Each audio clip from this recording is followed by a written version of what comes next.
All right, we're live. So now you can just focus on the Zoom. Yeah. All right. Sorry.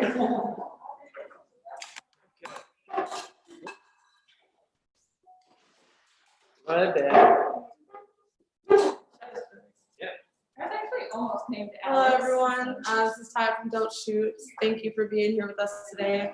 We're going to do a legal Know Your Rights webinar, so thank you for joining us. Hi, people. Nice to nice to be digitally here with you in this beautiful space. My name's Juan Chavez. I'm an attorney with the Oregon Justice Resource Center, and I'm here to talk to you about your rights as a protester. A lot of folks are going out in the streets right now. We're all here for Black Lives and show that that we're here to defend our community from police forces or anybody who's here to harm Black lives. And so we think it's important that you also know your rights when you're interacting with folks on the streets, including the police. And through that, we'll be able to challenge the forces that be. So you do have a fundamental right to protest and seek changes to the laws and the government practices of the United States Constitution. However, that right can be reasonably restricted in public forums, depending on where, how, and when it is that you're protesting. When you are lawfully present in any public space, you have the right to record, whether it's through photos, videos, or audio. This includes the right to record the police, provided that you are not deemed to be interfering with their operations. Now, taking pictures or video from a safe distance is not interfering with the police. That said, if police are telling you to move back, do so and keep slowly retreating while filming until they stop telling you to move.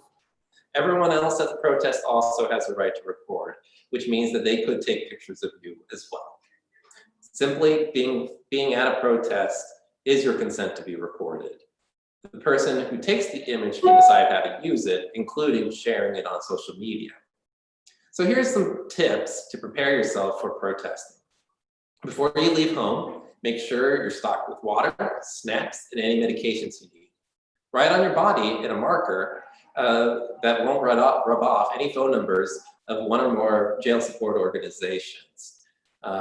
Wear a mask to help protect yourself and others from COVID-19. Disable face and fingerprint recognition technology on your phone. Use a numeric passcode instead, or use an encrypted app of some sort to communicate with your pals.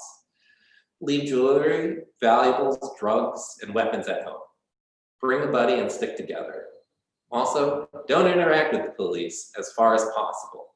Especially don't take selfies with them, high-five them, hug them, kneel with them, fist bump, whatever. Don't do it.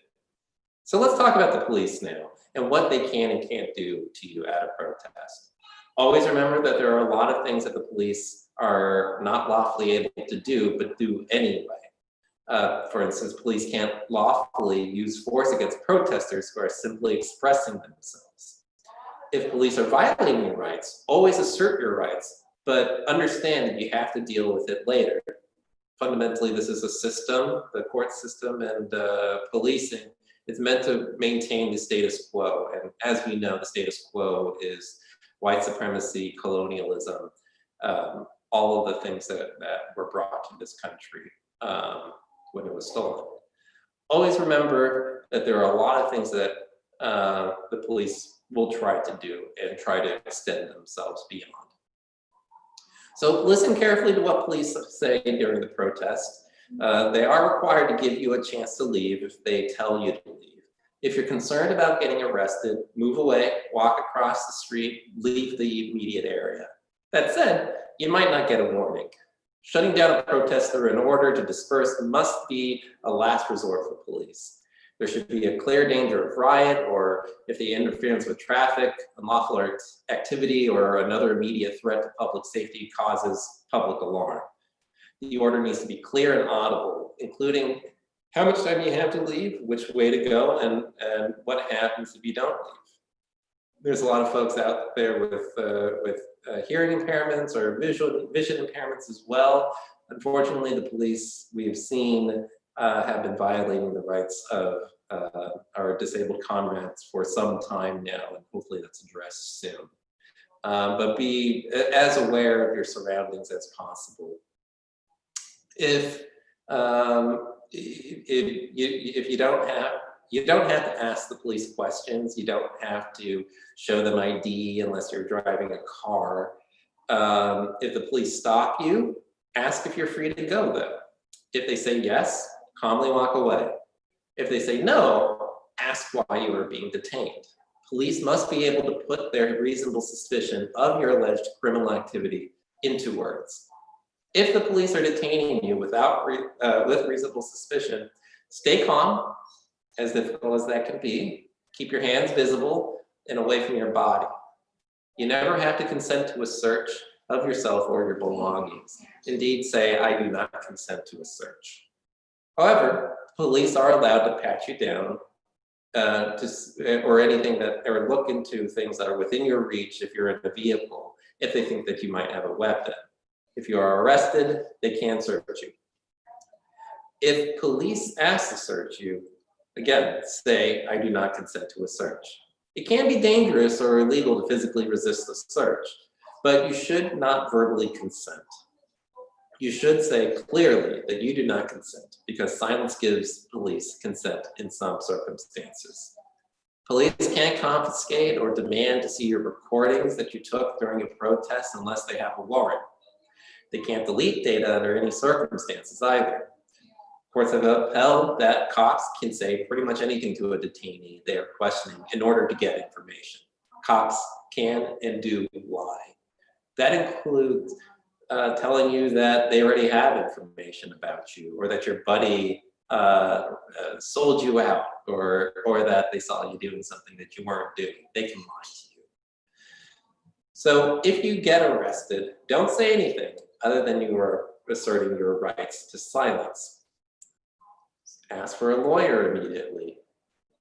Say, again, as clearly as possible, these magic words. I do not consent to a search. I am asserting my right to silence, and I want a lawyer.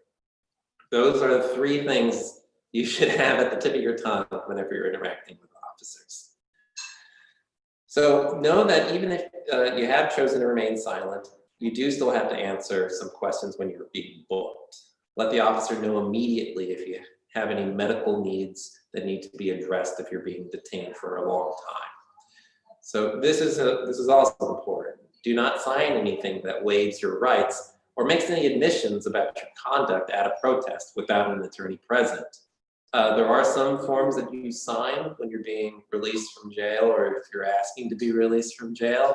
Just be sure to read what it is that you're signing beforehand, and be sure that you're not saying, I'm waiving my right to silence, or I'm waiving my right to be searched.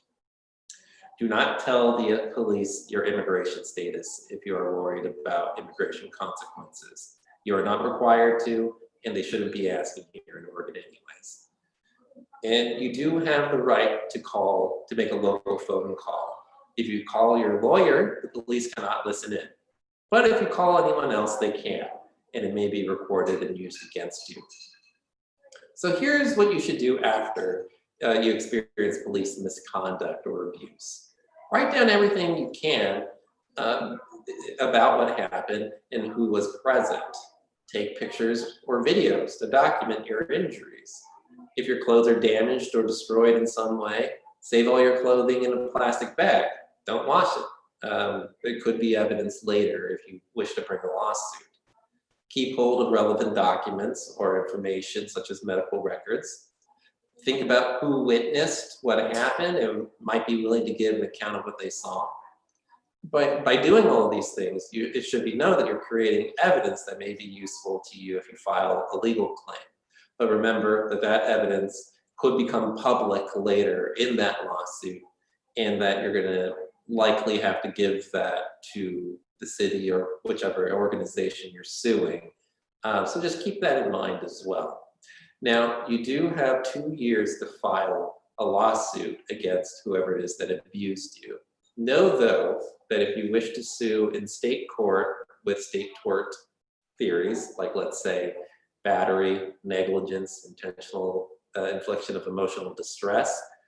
Those kind of claims, you do need to give the city or whichever organization hurts you notice of that suit, of your intent to sue them within 180 days of the injury itself. And you have to do that in writing. And often it's best if a lawyer or a legal organization helps you fill out that claim and submit that to the organization that harmed you. It doesn't mean that you started the lawsuit. It just means that it's now made aware to the city that you wish to sue them one day. So we hope that these tips about exercising your rights to protest are helpful. If you want to report anything you see or experience in an interaction with law enforcement while protesting, you can email info@ojrc.info. We will keep your emails confidential unless you give us permission to share it. There's other organizations such as the National Lawyers Guild Portland chapter or Don't Shoot Portland who would also might be able to get you in contact with somebody who could then take your intake questions or field any other additional questions that you have. It was a pleasure talking to you all. Black Lives Matter, and I'll see you in the streets.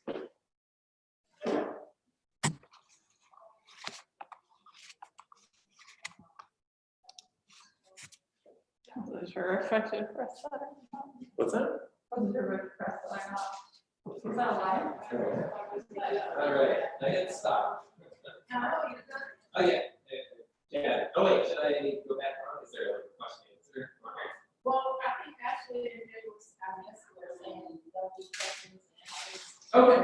so you're done there? Yeah. Sweet. You stopped it though? Yeah, I didn't stop. I know. Let's see. Oh,